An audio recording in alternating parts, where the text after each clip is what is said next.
So I've just arrived at the RTHK studios and I'm a little bit late, so we're gonna go in.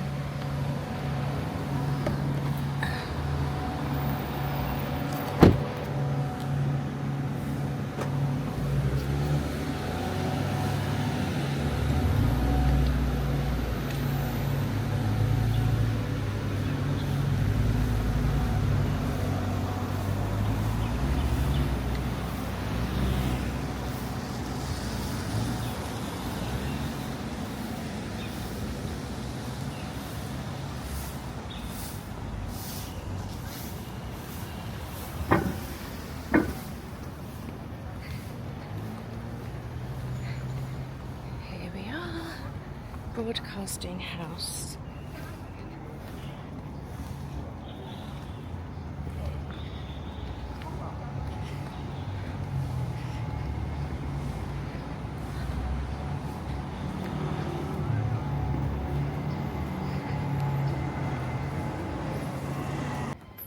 Raphael, hi. Good morning. No worries. How are you? Sorry, Good to see you. A little bit late, yeah. Not at all. Good, not how at are all. you?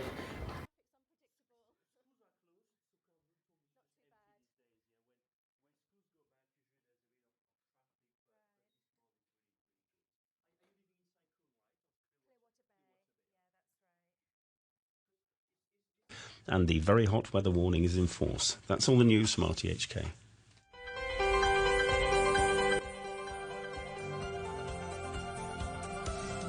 In here, yeah. Good morning. Hi, good morning. Hi, how are you? Are you hosting? Yeah.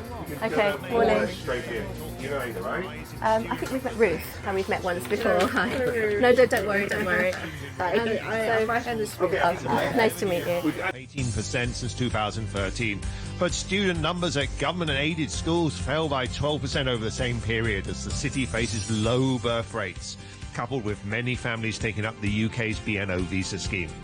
And studying in Britain is about to become more expensive for many Hong Kong students as the new government plans to add a 20% tax to private school fees. So will these higher fees encourage more families to keep their children in Hong Kong instead? And why are Hong Kong's international schools becoming so popular? After 9:45, we're going to be talking about plans to add Chinese medicine hospital services to the voluntary health insurance scheme. Do tell us what you think about both topics. You can call us on any time on 233 88266 and join the conversation. Or you can WhatsApp us on 6899 8518. Comment on our Facebook page, that's Backchat on RTHK Radio Free. Or email us at backchat@rthk.hk. Joining us initially for the main topic, we're very pleased to welcome here in the studio Ruth Benny, founder of education consultancy Top Schools. Ruth, welcome back to Backchat. Thank you very much for coming in to join us. So what do you make of the numbers? Up in international schools, down in local schools, but more Hong Kong passport holders in international schools? Yes, I mean, that's been the general trend. We've spoken about this before, I think, since 2003 when SARS. So there's no restriction on international schools in Hong Kong, unlike in some other countries. There's no restriction on local passport holders entering our international schools, which is a good thing, I think. And therefore They are supposed to keep there's a cap. Yes, and which quite a few or some of them have been exceeding, haven't they? Yes, that's correct. So it's a little bit complicated. It's never simple. So there are different sort of categories of schools. I mean, generally we talk about international schools, which is a little bit of an oversimplification. But if a school is technically an international school as registered with the Education Department, they'll have a minimum number of foreign passport holders that they should enrol. And over the COVID period, there's been a little bit, I think leniency is the word that the government like to use. And we're hoping, I mean, everyone's hoping that they can meet that quota going forward. But let's see. Right. Are those sort of foreign students like, in the usual expat families, or do you see more from mainland Chinese families who are in Hong Kong, their parents are here for work? A lot more mainland and local. But I mean, the thing about the passport holder, the quota, it's a checkbox and it's a number that's calculated. But we all know that the number of local families, the children that are holding a second or a third passport, they actually they help to meet that quota. That's right, isn't it? Because, I mean, the definition of the local is that you only hold a Hong Kong passport, isn't it, right? You can hold a Hong Kong passport and a foreign passport, as many people do in Hong Kong, and you'll be counted as a non-local student. That's correct, and that's to everybody's benefit. So in the work that I do with my families, one of the first questions is, well, which passports does your child have? And we know that lots of children do have second and third passports. So when the school is counting, calculating their quota, all of those local children with a Canadian, with a UK, with a US passport, the local passport is disregarded for that purpose. And how about switching from local schools to international school? I mean, that's always happened. I mean, when my kids were growing up, you can't hack the local system, or you want a sort of a different sort of education. Some students switch, but there's some suggestion that that's become more pronounced in recent years. It has most definitely, for various reasons. Most definitely in the last 3 years, 4 years, the curriculum changes was a big reason. And then with COVID, there was a lot of folklore, if you like, that all the expats have left Hong Kong, all the international schools have got lots of places. Well, that was never technically true, but that took hold. So therefore, a lot of families sought to make that switch.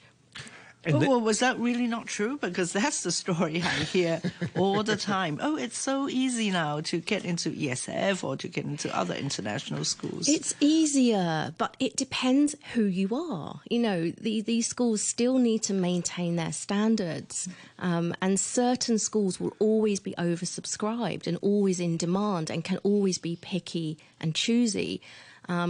We have more schools now. So many more schools have been established in the last 10 years, but even in the last 3 to 5 years, and more schools are establishing.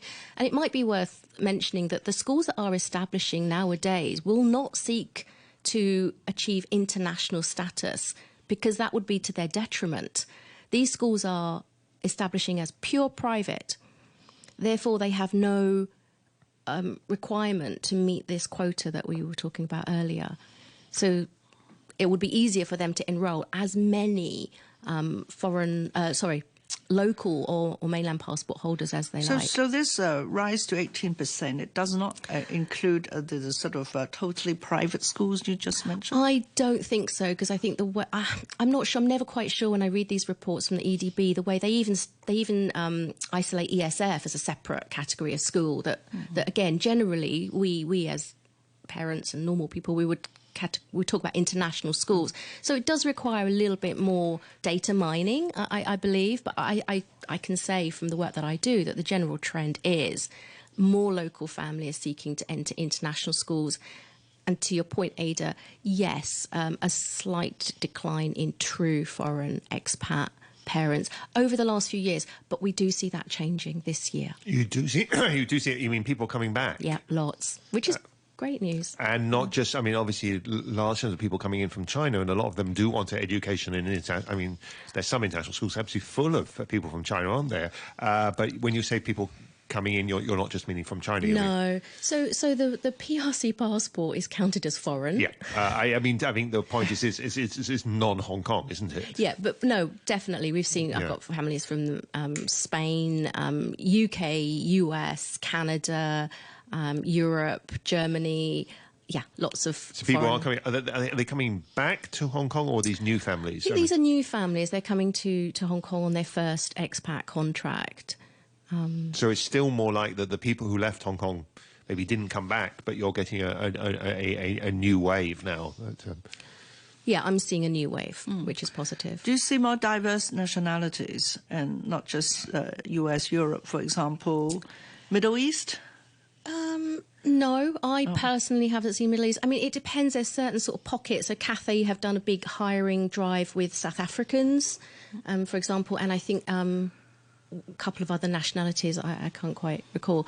But I'm seeing a UK, US, Canada, Australia, New Zealand. English-speaking countries has always been a fair number. Let's follow up on something you mentioned a bit earlier about, I mean, it's almost if you're setting up a new school in Hong Kong these days, you're better off not setting up an international school if the market. 100%. So increasingly the trend will be, I mean, do you get any advantages as an international school over a private school? I'm thinking I'm not. You don't see immediately. There may be some, but they don't stand out, right? No, I mean, I work with a number of these school operators that have established private schools going back about 5 years, and I don't see any particular advantages to establishing as an international school, other than potentially parent perception. Well, I was going to come to that. There's that soft issue, isn't there, right? That parents looking for an international education may prefer, but that's not necessarily about how it's registered. That's about how you... How about the land grant? In international school, you get land from the government. Right. So the recent exercise, I mean, well, some do, some don't. But yeah, if you're looking for a brownstone or a greenfield site, and there were 2 brownstone sites that were offered a few months back, then their stipulations are quite rigid, and they do stipulate that it must be an international school. But otherwise, if you're privately funded, and if you're buying your own building or renting a building, or JVs are very popular now, taking over a kaput school or about to be kaput schools that are failing will seek to partner with international operators. We've seen some of that recently as well, but they have to pay either market rent or they have the arrangement for the building. Okay, we're discussing the latest change in the school student breakdown in Hong Kong. Education Bureau figures showing a rise in student enrolment at international schools, which hit an 11-year high, up 18% since 2013. But at the same time, numbers at government and aided schools falling by 12% over the same period. You just heard Ruth Benny, who's the founder of education consultancy Top Schools. We're now also joined by Pauline Chow. Pauline Chow is the chair of the Hong Kong Women Teachers Organisation and retired deputy secondary school principal. Good morning, Ms. Chow. Welcome to Back Chat. Thank you all. Thank you very much for joining us. So, is that your own experience that numbers are going up in international schools and numbers are falling in local schools in Hong Kong? Is that fair? Well, there is a general fall in student population. I mean, overall fall in student population. And then there is the influx of immigrant children, rich ones. And these ones will be those who enroll themselves in the international schools taking the IB programs. And those who cannot afford, when they come to Hong Kong, they will join the local schools. So we are talking about a change in the student population and therefore a change in the trend of admission to the various types of schools. But how about students and parents who were in local schools and switched to international schools instead? As I said at the beginning of the program, you've always that's always happened. But this is happening, true. And even the children of local school principals and Education Bureau officers, high position ones, have their children in international schools. It seems that they have lost confidence, or they're scared by the DSE papers, by the DSE examination. Right. Ms. Chow, do you think, this accounts for a bigger percentage of the switch, or is it really just because of low birth rate? I think it's a play of both, because parents they really don't want their children to go through the one-off high-stake DSE. And they will feel very relieved as long as they can afford, and definitely these people can afford. They will have their children in IB programs. Well, IB is not easy either, but so the parent of 2 children at IB, Ruth Benny. Can I just clarify that there is, again, an oversimplification that when we look at international schools, that is equivalent to IB, which is not. They do a not range. Really. Only the private ones, especially. Yes. The private international schools will be attracting students by offering IB programs. Pauline Chow, yes, I know that the DSE is very difficult. There are a lot of horror stories about DSE Chinese, but the DSE has always been difficult. Why should more people be switching now? The DSE hasn't changed really very much. So why are more people changing now to international schools than maybe 5 years ago? It seems that the JUPAS is offering a fast track for those non-DSE students. And this is another attraction. Yeah, maybe we should explain a bit more for our listeners who are not familiar with it. So the non-DSE students, they follow a separate track into local universities than the non-JUPAS, don't they, right? And the non-JUPAS, right. And sometimes it's seen as easier to get into local universities through that pathway than through the DSE JUPAS pathway, right? Yeah. So you think, I mean, of course, it's very easy to think that parents switching their students to international schools is about getting them ready to send them overseas. And no doubt there's some parents are doing it for that reason, but you're saying other parents may be sending their kids to international schools to help them get into university in Hong Kong, Ada? Yes, because I have known the daughter of a local school principal has got the daughters that studying, taking the non-JUPAS, non-DSE track, and was admitted. Yeah, what I have noticed is that the sort of diplomas that are accepted, by the non-JUPAS stream has widened.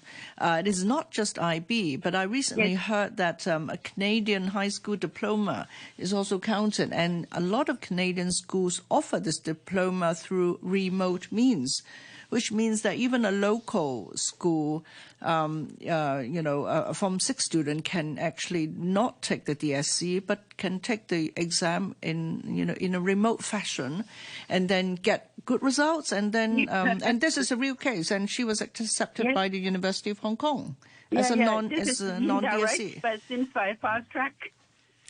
So, Pauline Chow, what do you think the government should be doing? I mean, we don't presumably want to see a situation where people continue to transfer out of the local system. Maybe in some cases not because they might like the local schools, but they think it's going to be their children will have more difficult prospects in the local. But then there's another group of students taking the DSE. That would be the mainland children, and in fact there are different schools being set up by mainland education organizations for their students to take DSE exams.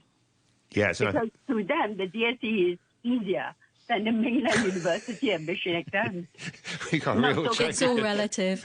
We got a chain here with the mainland is in the Gaokao, right, in China. So then the DSE is less difficult than that. And then supposedly, although I'm not sure, the IB, as I repeat, is still pretty difficult. But the IB may be less stressful than the DSE. Yeah, right. Yeah. But Ms. Chow, in your experience, the mainland students, do they have issues if they are coming in Hong Kong as a child, then I think it's okay. But if they come over, at the age of 13, 14, could they still take the DSE and be successful in the DSE? The one thing is they can take the DSE using Chinese language for all the electives, but then English is always a very big problem for them, because I have been a teacher of English language for many, many years.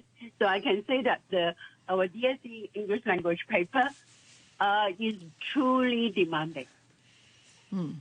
Because all the 4 papers will be truly demanding, especially the listening integrated paper 3.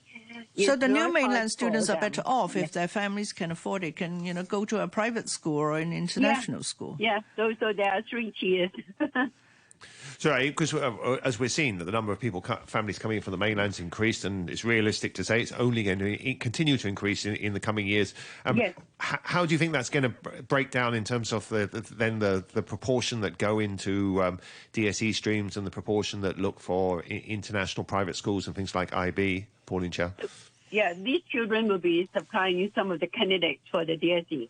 Some of the candidates. Yeah, they will become the candidate, a main influx of children. And also, mainland organizations are setting up schools, private schools, in Hong Kong for these children to attract them. Okay, and I think it's now possible to take the DSE. It's now possible to take the DSE exams in Shenzhen for the first time, isn't it? Yes. Yeah. Right.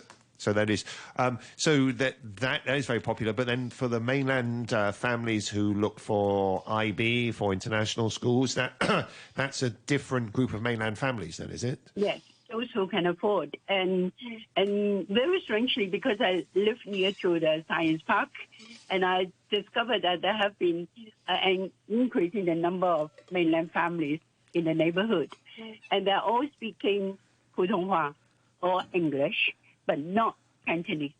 But so is if it you're because talking about integration, I think it's really hard. Is it because there's also an international school nearby, or not? Some of them are. Some of them are. So my worry would be we are not building the sense of belonging among these children. And Hong Kong is, as always, stepping stone, transient. They have got this kind of sentiment that they're going abroad after the DSE. So, and another worry is when you have more local children studying international schools or whatever, that type, private ones, then Education Bureau recently has been promoting national education and sense of belonging to the mainland, to the motherland. I don't think that would be cultivated or nurtured in international schools. So it's not just food for thought for local schools, but definitely for the Education Bureau and for the HKEAA.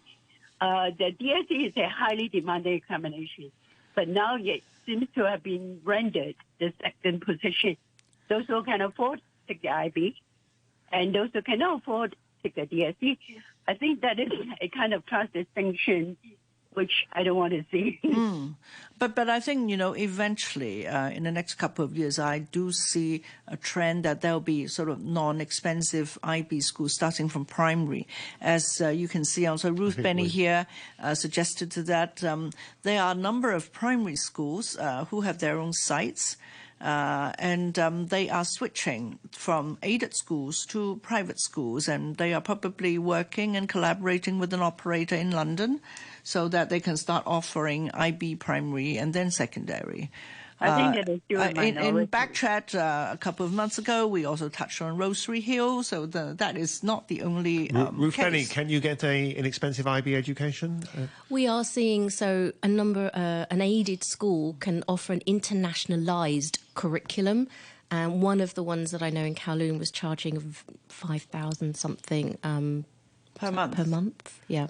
Certainly, at my kids' school, my kids at DSS school, if you opt for the IB stream, the student fees immediately shoot up to probably more than double the DSE fees. Why should that be?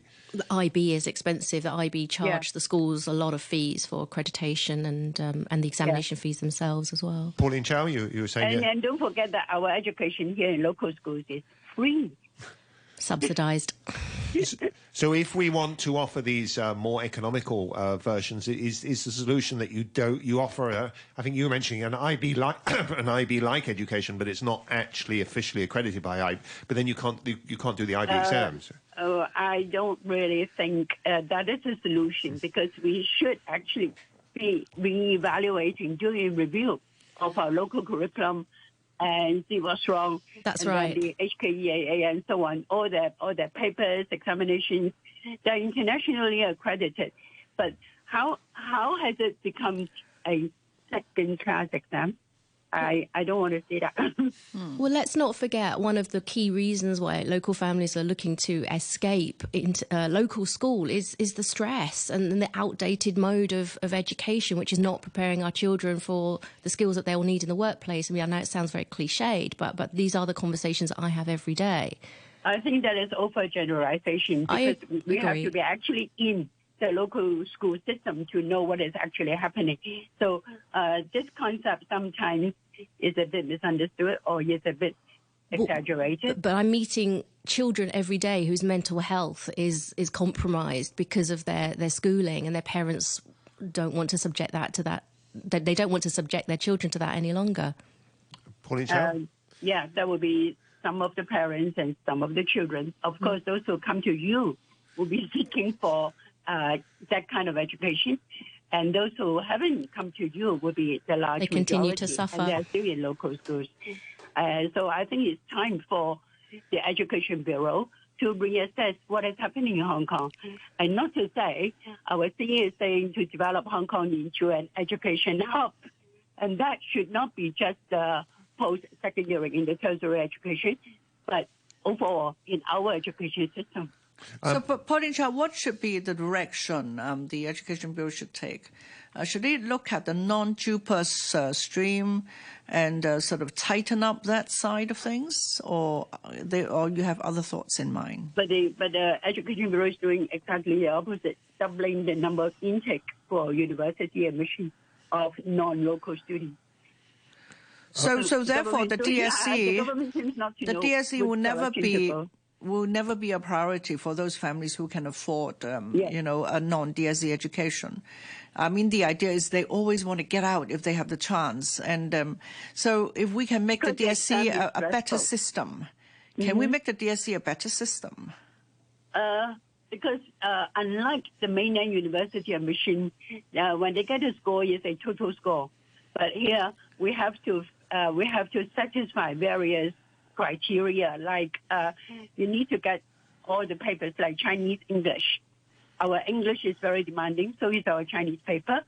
And then there is the previous liberal studies, and now is the citizen and society, that paper. That one is easy. And then mathematics. So I remember at our times, we did not need to pass mathematics, and Chinese is optional at that time. But now you have to pass and get high scores in both Chinese and English. And if you want to study in a science subject, high scores. 5 is the minimum, level 5. Okay, thank you very much. We're going to have to take a break for the news, and we'll say goodbye to Pauline Chow, who you just heard. Thank you very much for joining us. But Ruth Benny will stay with us. We'll be joined by further guests after news. We're going to continue our discussion about the sort of changes in the school composition in Hong Kong. Do let us know if you have any thoughts. Our email address, backchat@rthk.hk. Go to our Facebook page, Backchat on RTHK Radio Free, and leave a comment there.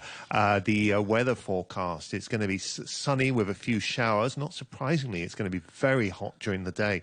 Maximum temperature is going to rise to 33 degrees in the urban areas, and it's going to be even higher in the new territories. So, of course, the very hot weather warning is already in force. Also, the stress at work warning is amber. Currently 31 degrees, relative humidity 82%. It's 9:30. Here's Barry O'Rourke with the news.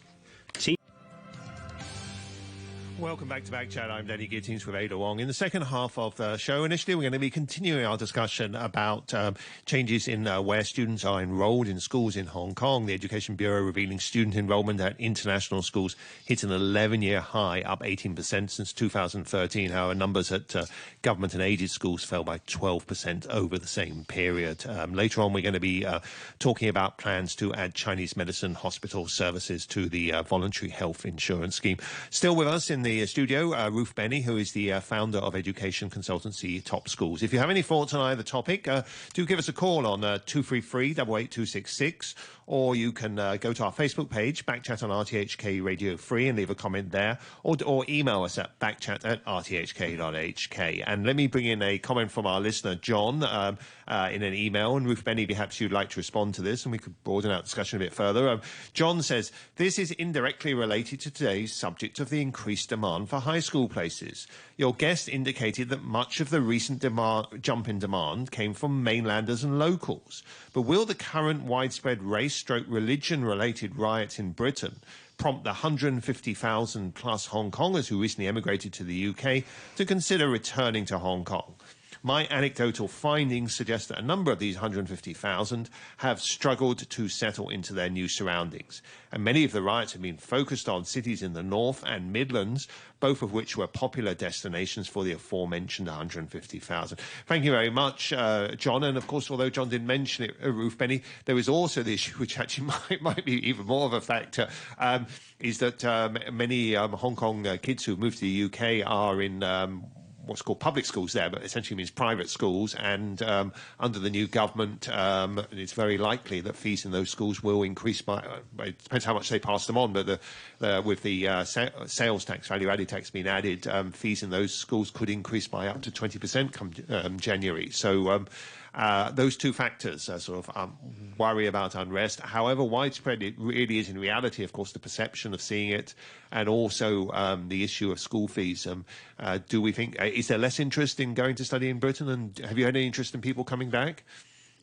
Well, the VAT has just been confirmed, so it's very new news. And people thought it would be later, didn't they, right? I mean, they knew it was coming, yes. They didn't expect it in January. Exactly. Everyone expected it in September 25. And even those who've paid fees in advance are going to be hit by it, aren't they? Including myself. Oh gosh, there's a lot in that question. I mean, the first thing to say I'm not going to comment on the riots, but a lot of the BNO families will see out their 5 years in order to get their citizenship. And in my experience, most of them are not in public or private schools in the UK. They're in state-funded schools. So there's that. I mean, the issue of VAT on private school fees, well, where do I start? I mean, I think that the schools in the UK are definitely looking to Hong Kong and China to recruit more students if they are going to see a decline in domestic enrolments. And as you say, it just depends how much they can absorb, how much they can offset. We're not sure how much the fees are going to rise by. Well, that is an interesting angle to this. We have pursued that actually you might get more students in Britain, maybe the parents more price conscious there, leaving these schools, and for these schools to survive. I mean, they're already depending heavily on overseas students in Hong Kong and China among the bigger sources. They would be looking even more to the market in this part of the world, where perhaps nobody wants a price increase, but the parents here are maybe a bit less price sensitive. That's right. And they would be prepared to pay. Whereas, I mean, the issue in the UK independent schools that I was surprised about when I first started in that area several years ago was that the domestic students, the families, they really struggle to be able to afford the fees. And there's already the narrative is that if they cannot afford the fees for the January term, then how can they give sufficient notice in order to recover their deposit and then put their children into a state school? So that is the discussion that's happening in the UK. So they do expect withdrawals. So should we expect to see even more? Sort of these UK boarding schools sending their headmasters and principals out to Hong Kong? Hong Kong becomes a big big sales ground for. Yes, Hong Kong and China.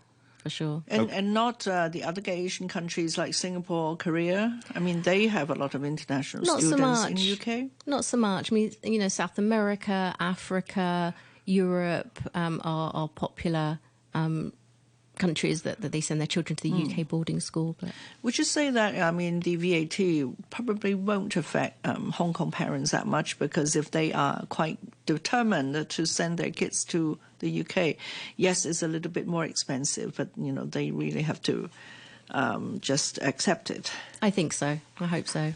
Okay, and on the broader issue, you're saying that you certainly, I mean, actually, the surveys of Hong Kong families who've moved to the UK is showing very few actually interested in coming back. And you're certainly not getting queries from Hong Kong families in the UK. You're looking to move back? No, not yet. So you'd say to our listener that the riots and unrest is not necessarily going to be a factor in these kind of things? No, I think the scheme that they're on, they need to stay there for 5 years in order to achieve citizenship. And a lot of them moved for their children, didn't they, really? 100%. So I definitely am hearing a lot of, I think the guy that emailed in said that they're struggling to settle. I agree. I do hear a lot of that, but they will continue and they will do what they need to do for their families. Ada, you know a lot of these families, right? It's very common, isn't it? The kids are happy at school in Britain. I do know some parents, young parents, who would love to come back to Hong Kong to work, because it's actually not easy to find a similar job with similar pay in Hong Kong. But they are working remotely. Two are in IT sector, and so they have been working... Paying UK tax.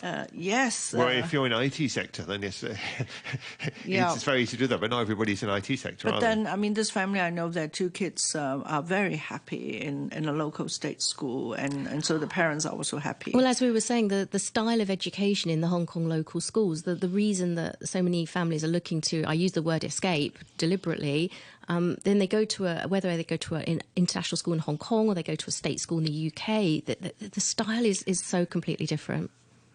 That's why I say that. I mean, if we want to save the local schools and, really have a more robust kind of a DSE system, or more future-ready DSE system, then we must look at the style of education. But is it easy to change?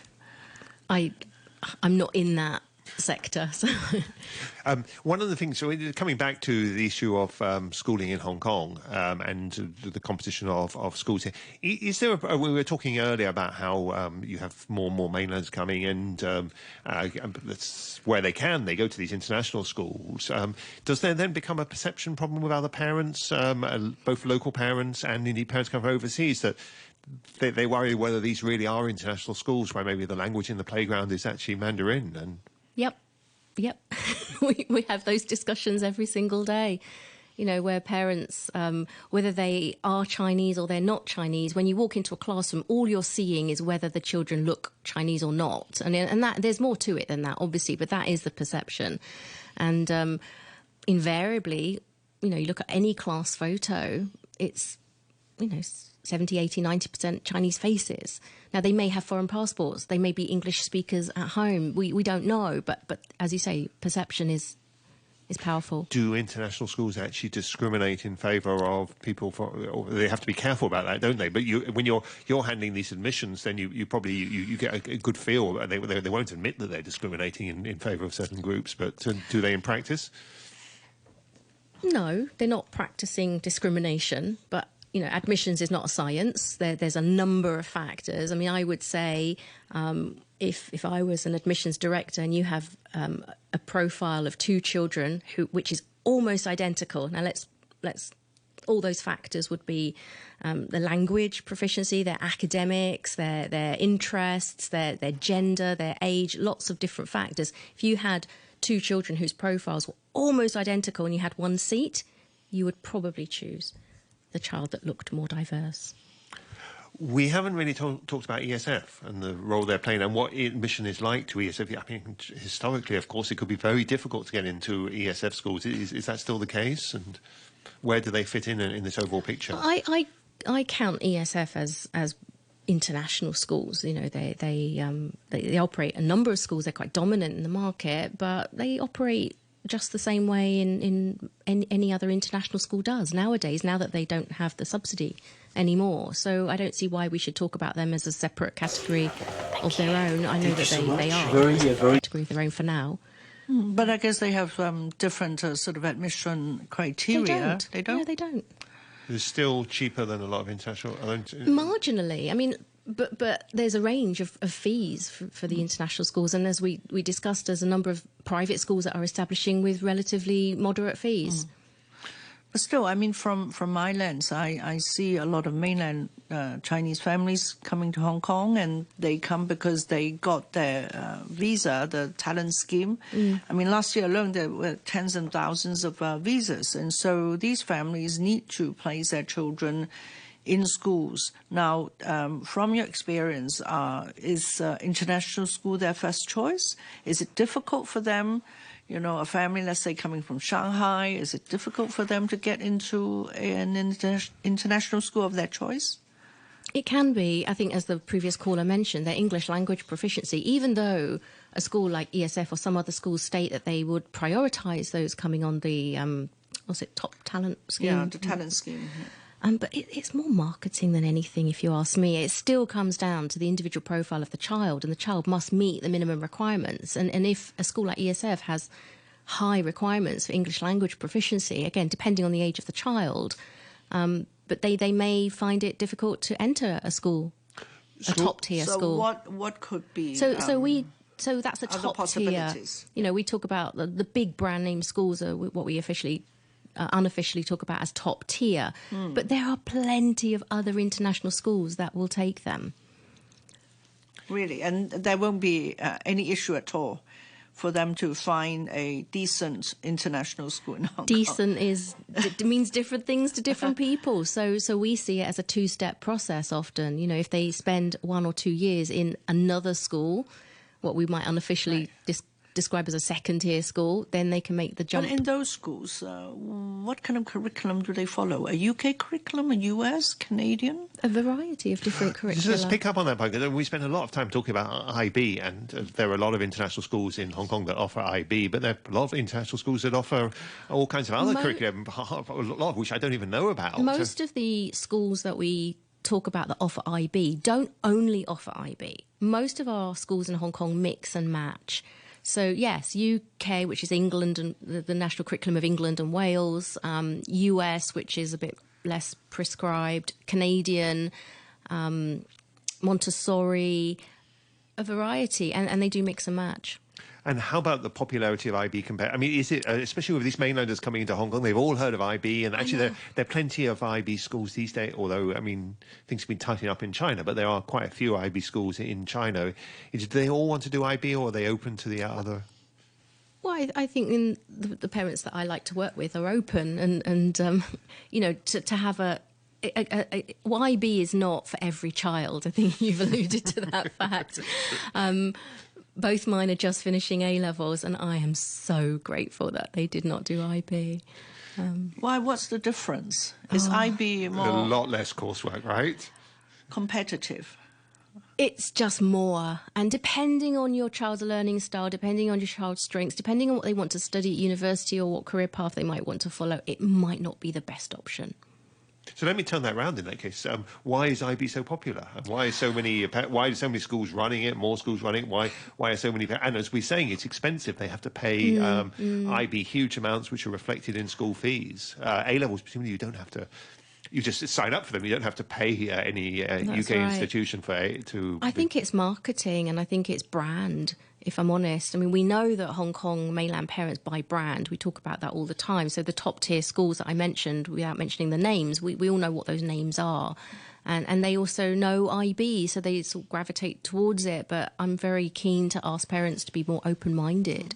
There are more different curricula. But if North America is their destination, then there is really no need to take the IB. 100%. No need Just at all. take the SATs. So why would you? And have an easier time. Yep. Yeah, take some AP courses if you'd like to. And a couple of APs, and that would get you into, a quite good university in the States. But the States is huge, right? There's hundreds and hundreds of unis, and the UK obviously is smaller, and Hong Kong is even smaller. So just to close off, looking forward, what should we expect to see in the Hong Kong school sector over the coming years? I mean, one thing that really struck me, you were saying early on, was that there's no point in opening an international school these days. So has maybe there's still some benefits in the land grants, has the heyday of new international schools in Hong Kong passed? And we look 5-10 years down the road, there'll be plenty of schools offering IB and outside the state system, but international schools as a proportion of Hong Kong schools will be smaller. You're nodding, Ruth Benny. I think so. There's more operators coming in every year to offer either a more broadly based private school or directly targeting a mainland audience. Right. And do you see more, you mentioned kaput schools, so that there will be empty school buildings and then another operator will come in. You see that as a trend? Yes. Well, before that happens, they want to preempt that happening. So before the operating body, whether that's a charity or what do they call it, sponsoring body, will seek to partner with another operator to save their school, if you like, before they lose their building and and when there is so much variety, how could a parent understand, is this a quality international school? Is it a quality operator? How do you see that? That's doing your DD on as you would with anything else, and ask me. We publish lots of good information, but it is getting much more complicated, and it is not an easy process to choose a school for your child. I think that's a good note to end on. It is certainly not an easy process to choose a school for your child, and many of us have been through that. Thank you very much indeed to Ruth Benny, who's the founder of education consultancy Top Schools, who's been here from the beginning of the show, talking about the change in what sort of schools students are going to in Hong Kong. Stay with us. Thank you. Thank you so much. Very.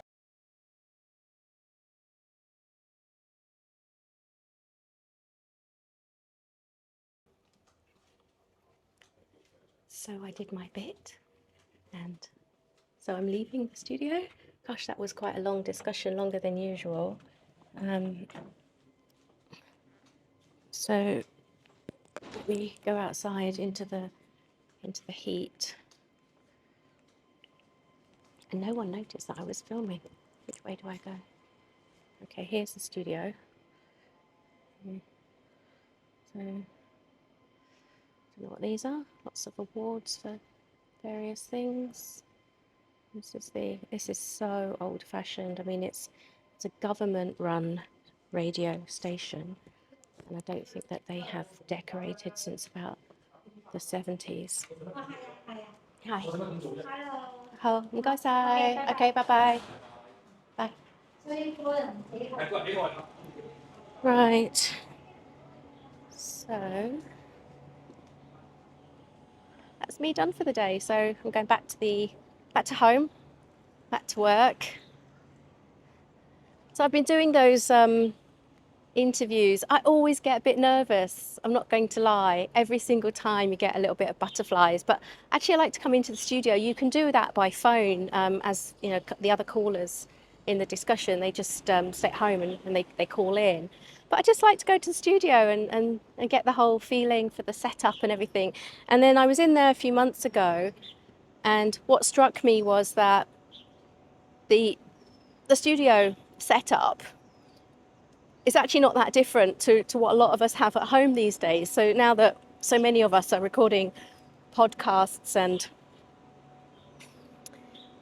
video content at home, it's not so different. So going into a radio studio used to feel quite intimidating, and you used to look at all the equipment and go, ooh. It feels quite normal and not so unusual these days. So,